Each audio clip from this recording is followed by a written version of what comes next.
Hello, everybody. Welcome to another episode of the College Football Tailgate Sunday College Football Pick Show. As always, it's me, XFL Jim, joined by the one, the only Uncle Rico, Eric, and Chase. Lupine Fiasco Systems, aka the Wolf Vocal. I moved you back to your regular spots, boys. I hope we're having a good Sunday. I felt out of whack, dude. I felt weird being on top. The feng shui was off. Yeah. It's my Sunday is literally just starting. So pretty good. Pretty good, I guess. So we can start off, since there's only 3 games to talk about, we can start off this episode talking about how did everybody do Saturday? How did everyone enjoy the first Saturday, week 1? Did everyone have a good day? Was it fun? Did you have a good time? Because I didn't with Colorado. This weekend couldn't get worse for me as a Nebraska fan. Yeah. Devastated is the word I'm going to use. Devastated. I had a great day. I mean, I did fairly decent. South Carolina not showing up against North Carolina hurt me a little bit, but overall up. And then, I mean, all I can say is KJ Jefferson for Heisman. He looked good. Welcome to New York, KJ. It's happening. I had a couple. I think my main takeaway is, for the most part, maybe I should stop betting totals. I think I went like 0 for 4, 0 for 3 on totals. No, you should just keep betting Iowa unders. I bet the Utah State under and it didn't hit. They got 14 points. Yeah, no, just the overall. Just the overall? Okay, under in the I'll Iowa add that games. to the repertoire. Yeah. I mean, we got to give fucking Prime some credit. I mean, I don't know. I mean, let's look at it like this. TCU missed a ton. We all knew that. But Sanders looked fucking good. Sanders looked elite. Hunter was all over the place. I mean, I know I'm going to bet Nebraska next week. That really stood out to me. Number 2, South Alabama looked bad. Could not stop the pass. Toledo should have won. And, you know, how about them Cowboys, dude? Fucking Wyoming with the walk-off, dude. Dude, that game was awesome. The Wyoming-Texas Tech game was incredible. Shout out Ohio State for being my big spread team of the week and just falling flat on your face in that regard. I should have gone with Oklahoma. We were wrong about the defense. Butch Jones hot seat, right? Like, is that Butch Jones hot seat already? Yeah. He's got to be. Yeah, the aircraft carrier flat top on top of his head is just under fire right now. Also, did Air Force win yesterday? They played some FCS school, right? Yeah, they won 42-7. So the Service Academy start 1 and 2. And UTEP. I mean, I'm looking. I see UTEP down 14-7 to ICU. I'm like, what the hell is going on with the UTEP? Well, But they you came love back. their coach. Worst coach in America. Dimmel. Oh, sorry. Second worst coach in America behind Mel Tucker. Also, Akron Temple was actually pretty entertaining. Good game. Close. It was close. My boys almost did it for me. But Temple's 1 step closer to a bowl. I'm 1 step closer to waxing my chest. I was talking about this with Chase earlier before the show. What about Washington making a statement? Washington looks, they look real good. Good. They look really good. Michael Penix Jr. looks incredibly good. It's he doesn't have the sexiest throwing motion, but I mean, he's throwing darts out there. And Oregon dropping a casual 81. Hey, 81 points, whatever. No big deal. The Bo Nix hype is coming. Ugh. But here's the thing. We're going to see these Heisman odds move. Like Spencer Sanders is just going to get bet to shit. Hunter going to get bet to shit. Now these are the times where these guys, like, maybe we can get a little value now on a Drake May Heisman ticket. Caleb Williams tick up a little bit. After these week 1 overreactions, this is the time where the future market, you can probably get some value in. How about the middle of the Big 12 being in shambles with TCU losing, and don't forget that kind of like overshadowed Baylor losing to Texas State. Yeah, where did that come from? Yeah, mind blowing. Can't believe it.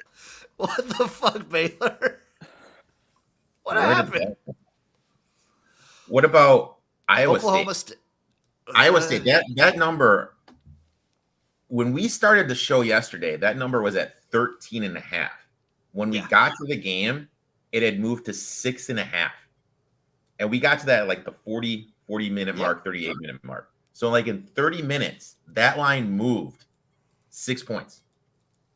Easily won 30-9. Were they gambling or were they keeping book? Because it looked like they had some leg breakers on their team. They might have. The Big 12 to me was. Cal scoring 58. I didn't know that was Cal possible. scoring 58. I did not know that was like actually a possibility of something that could happen. Yeah. Who's Cal's quarterback? Finley. Jeez. Oh, Chase gave a shout out to James Franklin for being the ultimate scumbag and covering the spread. Oh, that was so clutch for me. That was so clutch for me. I would like just big thank out to James Franklin for if I'm the West Virginia coach, I probably fight James Franklin at the 50 after that game. I can't believe he did it, honestly. I love that he did. Yeah, me too. Also, sad meat today. Frank Harris looked pretty bad in the matchup against Houston. Yeah, I don't know. That last measurement felt a little bit weird. And I think part of it is the fact that the camera angle that they had on the measurement was like from behind the ball, so you couldn't really see what was happening. But it felt like if they put an index card there, it was still a fourth down. Flip side, Donovan Smith looked good in that game. Yeah. Smith Yeah, he pretty did. good. Those uniforms looked real good. That's my fault for taking UTSA, knowing that they were wearing the Oiler Love Me Blues. But flip side, my thing when we talked about that game, I talked about how much Harris turns over the ball. He did. Three turnovers yesterday, man. For how good he is sloppy with the ball. Yeah, and that's why I love him, because he's a wild card. The man's a wild card. Also, just still like talking about the Big 12 middle of it and bottom of it being in shambles. My long shot darling that I love to bet on all the time, BYU only winning 14-0 against Sam Houston State. Yeah. Keaton Slovis continues to not be the dude in his fifth stop, it feels like. Yeah. If there's one thing he's proven definitively in his many stops is that he is not that guy. He has been all over the place. I mean, look, South Florida, they were competitive with Western Kentucky for a little bit. I don't know. It was an entertaining day of football, made some money. Let's look if we can continue it today. That's damn right. We're not talking about the biggest upset of them all, is that somehow Kentucky pulls out a W against Ball State. What the shit, guys? Auburn too, Chase. God, what is – we're in the upside down now. So who has more hate, Chase for Kentucky or me for Mel Tucker? I would say Chase for Kentucky. Yeah, I think me so. for Kentucky. Yeah, I think so. Also, Erik said the stat before we move on. Alabama covers another week 1 spread, by the way. Saban now is I think 14-2 week 1s. you give Saban more than a week to prepare for a football game. Week 1s. That's absurd, dude. Just a covering machine. All right. You guys ready to get into it? We got 3 games this week, boys. 3 Let's games go. today, Starting off, we got Northwestern and Rutgers. Rutgers is -6 at home, over under 39, plus 195 on the money line for Northwestern. Anybody got anything in this game? I got something, my friend. Let's go. So this is I look at it like this: who is Rutgers to be laying this many points with, especially with how putrid that offense is? With Northwestern, we really don't know how motivated these kids are going to be going into this game. Is this going to be a situation where they're working on their portal transferring out because that whole coaching staff is gone next year. Yep. But you have a defensive coach coming in. What do defensive coaches like to do? They like to run the block. Run the ball. Yeah. Run the rock. Give me Porter over his rushing yards. It's 42.5, I believe. I believe that's what I locked it in on. And it's under 50. They're going to lean on the run. Offensive line in Northwestern, one of the better offensive line coaches in college football that no one talks about. I think they're just going to lean on this running game. Plus Bryant, the kid who's transferred in from Cincinnati, he's a little banged up. I'll take Porter over his rushing yard prop of 42.5. Okay. I like that. My only play in this game. 47.5. 47.5. Sorry. I wanted to dip my toe in, so I dipped my toe in. I took Rutgers -0.5 first quarter at a nice just 110, -110.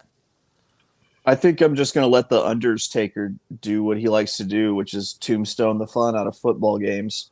And I'm on the under in this one.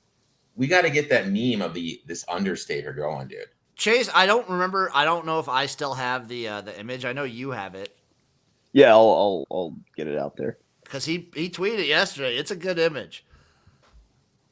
Game 2, Oregon State, San Jose State. Oregon State, a 16-point favorite on the road, over under of 55, plus 550 on the money line for San Jose State. We got plays in this game, boys. Got another one, dude. Oh, Erik. I know, I'm firing today. I just went DJU over the 31.5 yards rushing. San Jose State, for how good their offensive looked, defense really struggled against USC. I think they're going to Oregon State's going to be able to move the ball, especially on the ground. DJU is going to be looking to run. He's going to be looking to make a statement game after stuff ended in Clemson. So, look, let's go DJU over 31.5 yards rushing. You know what? I'll co-sign you on that one. I don't think I'm going to touch it, but I would maybe like to take a swing at San Jose State and the points, but I'm it feels dicey. There's a lot like Erik said, there's a lot that DJU kind of wants to say in this football game, and I'm not sure if I want to necessarily say that San Jose State is the people who shut them up. I don't think it's going to be them. I'm not listening to DJU. I'm on San Jose State plus 16. And you know what? Cowards out there, I'm going to sprinkle. I'm going to sprinkle a little bit on that money line. I'm going to do it. Yeah. Call me bold. I got it at 550. I'm going to call you bold, dude. I'm going to call you bold. I almost also bet the over, so I did bet the over. I did. Over 54. So I got 3 plays in this game, adding a 4th with Erik's DJU prop. Third and final game of the day, LSU, Florida State. LSU, a 1.5-point favorite right now, over under of 56.5, plus 105 on the money line for Florida State. Dave Mason just tweeted out, if anyone knows James Franklin personally, we have a very solid refer a friend program. Absolutely love it. I got a play in here. Yeah, me as well. Me as well. I took Florida State plus 2.5. No Smith for LSU. Because of that, I think Florida State's going to be able to run the ball. Florida State, one of the better rushing attacks in the nation last year, which is going to set up the passing game. Wilson on the outside for FSU. Huge. I don't know on LSU who's going to be able to defend him. I really feel FSU is going to be able to create pressure with their front. LSU leans on Daniels so much in the running game. I think Daniels is going to struggle a little bit because they're not going to have that running game to take pressure off the pass. I think Florida State wins the point of attack, wins the trench battle. I'll take Florida State here as a small dog plus 2.5. This is a system play for me, quite honestly, which is I see 2 extremely evenly matched teams. The spread is within a field goal. You give me the dog on the money line. I'm going to take FSU to win outright. Yeah, that's actually Chase said exactly what I was thinking too. That's why it's a system, Jim. That's why it's a system. I'm just sprinkling a little bit on that money line, and that's my only play for this game. Saban is now 5-1, 83% on spreads of 28 points or more in week 1. If you give him David- more than 7 David- days to plan, you're gonna die. David, 14-2, 87.5% ATS week 1. You can say Mind-boggling. anything you want to about Nick Saban, about his personality, about whatever. But one thing you can't argue is that he might be just the best at getting people ready to play a football game. The best coach ever at getting teams ready to roll in and just handle business. Little better than Mel Tucker. I see it. Little better. Little So, just a smidge. Hair better. Hair better than Big Mel. It's funny because Mel is remarkably hairless. Okay, boys, that's Sunday for college football. We got one more day going. One more day, one more game after this. Yeah. And then week 1 is in the books. I already have something locked in for tomorrow because I wasn't paying a close enough attention to what dates these things were happening. So I've been locked in on the Duke Clemson game since Friday, I think. I love it. Okay, thank you all for watching. Thank you for what listening. Time are we going what time are we what going time tomorrow? we go tomorrow? Well, the game's at 7. You guys want to just go at like... Go a little later? Later? You guys want to go in the evening at like 4:30, 5 o'clock? Yeah, that sounds great. Sleep on a nice holiday? Yeah. Nice holiday. You know what? I can do that. I'll sleep until 4:30. I'm going to sleep the fuck in. Thank you all for watching. We'll see you tomorrow for another edition of the College Football Tailgate. Toodaloo, bye-bye.